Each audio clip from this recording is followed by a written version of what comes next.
Assalamualaikum warahmatullahi wabarakatuh. Di sini saya akan membahas proyek mata kuliah PTI dengan program pembuatan PPT tentang peran teknologi informasi di dalam kegiatan sehari-hari. Nah, di sini saya mengambil di bidang pendidikan yang dimana berjudul peran teknologi informasi dalam mendukung pembelajaran berbasis digital di sekolah. Sebelum memasuki ke dalam pembahasan, perkenalkan, nama saya Dityawan Syahputra dengan NPM 45252100001. Dan perkenalkan, nama saya Rosan Fikar dengan NPM 4525210064. Di sini ada topik pembahasan yang pertama, dengan mendorong tumbuhnya pengetahuan teknologi daerah digital. Yang pertama ada sebuah latar belakang masalah pengetahuan teknologi informasi. Nah, perkembangan teknologi informasi yang semakin pesat telah membawa sebuah perubahan dalam berbagai aspek kehidupan maupun di dalam pendidikan dan jenjang sosial, yang dimana semakin berkembangnya teknologi informasi di era digitalisasi ini dapat membantu bidang pendidikan melalui platform pembelajaran digital. Nah, oleh karena itu diperlukan sistem pembelajaran mengenal sebuah peran teknologi informasi dalam mendukung proses pembelajaran dengan basis digital di sekolah, dan kami mengharapkan dengan adanya sebuah pembelajaran tentang teknologi informasi ini agar dapat menjadi bahan evaluasi dalam bidang pendidikan dan pengembangan pembelajaran yang lebih baik di masa yang akan mendatang. Bisa dilanjutin, saudara saya Rosan. Dan selanjutnya ada contoh peran teknologi informasi dalam bidang pendidikan, yaitu menciptakan pembelajaran berbasis digital, penggunaan internet sebagai sumber pembelajaran. Dengan adanya teknologi informasi ini, siswa dan guru dapat memanfaatkan sebuah internet untuk mencari sebuah referensi, pembelajaran tambahan, dan informasi lainnya dalam bidang pendidikan maupun sosial. Dan yang kedua ada ujian berbasis komputer atau CBT. Ujian akan dilaksanakan berbasis komputer atau perangkat digital untuk menggantikan ujian tertulis yang menggunakan kertas, sehingga ujian menjadi lebih efisien dan hasilnya bisa diketahui lebih cepat. Nah, di sini juga ada masalah yang dapat diselesaikan dengan adanya teknologi informasi di dalam bidang pendidikan. Yang pertama itu tentang teknologi informasi dapat memudahkan para siswa atau mahasiswa dalam mengakses materi pelajaran secara online kapan saja dan di mana saja melalui sebuah internet, sehingga pembelajaran tidak akan terbatas oleh ruang dan waktu. Dan dengan adanya platform digital seperti LMS, guru atau dosen dapat membagikan materi ke seluruh siswa atau mahasiswa tanpa harus menggunakan lagi media cetak. Dan dengan adanya sistem pembelajaran digital ini, siswa atau mahasiswa dapat mempermudah untuk pengumpulan tugas, penilaian, dan serta rekap nilai secara otomatis dan terstruktur. Dan selanjutnya yaitu ada dampak positif teknologi informasi dalam bidang pendidikan. Yang pertama yaitu mempermudah akses pembelajaran. Siswa atau mahasiswa dapat mengakses materi pembelajaran yang sudah diberikan kapan saja dan di mana saja melalui internet tanpa batas ruang dan waktu.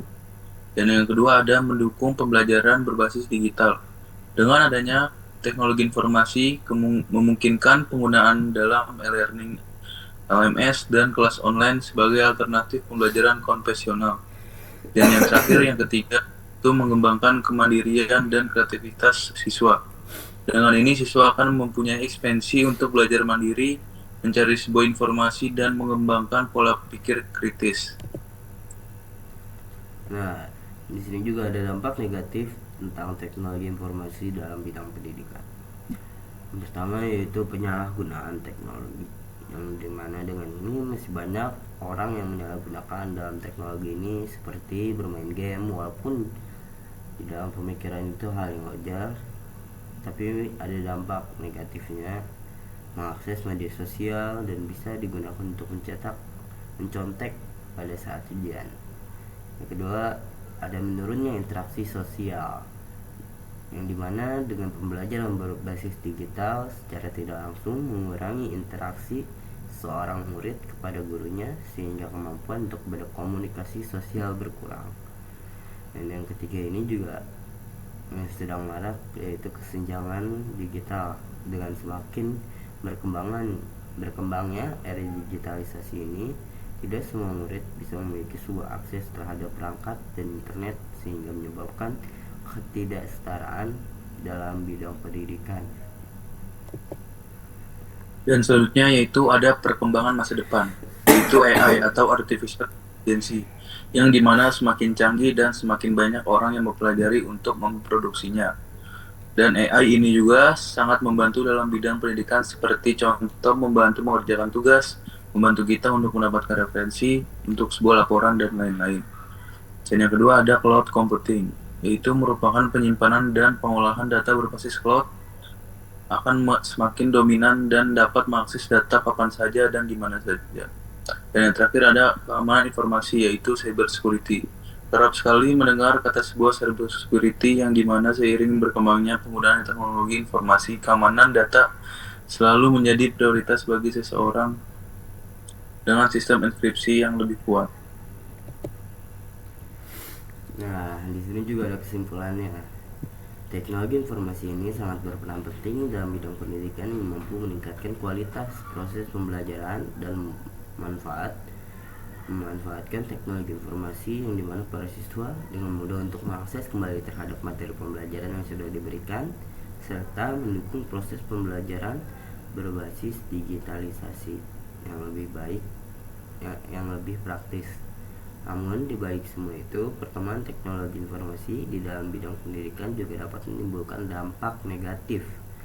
Seperti halnya di mana para siswa sangat bergantungan terhadap teknologi informasi seperti AI dan kerap kali terdapat penyalahgunaan terhadap teknologi informasi seperti bermain game serta dapat menimbulkan kesenjangan akses teknologi informasi terhadap siswa yang tidak memiliki akses tersebut. Oleh karena itu, pengawasan guru maupun orang tua sangat penting terhadap anak yang menggunakan akses teknologi informasi tersebut di dalam pendidikan maupun jenjang sosial yang bijak.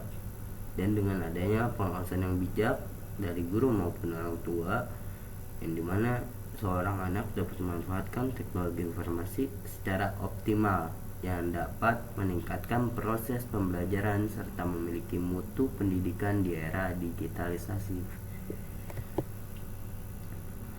Sekian presentasi saya dengan saudara saya Rausan Fikar. Apabila ada kata-kata yang keluar dari mulut saya atau saudara saya, apabila ada kesalahan, mohon dimaafkan. Wabillahi taufiq wal hidayah. Wassalamualaikum warahmatullahi wabarakatuh.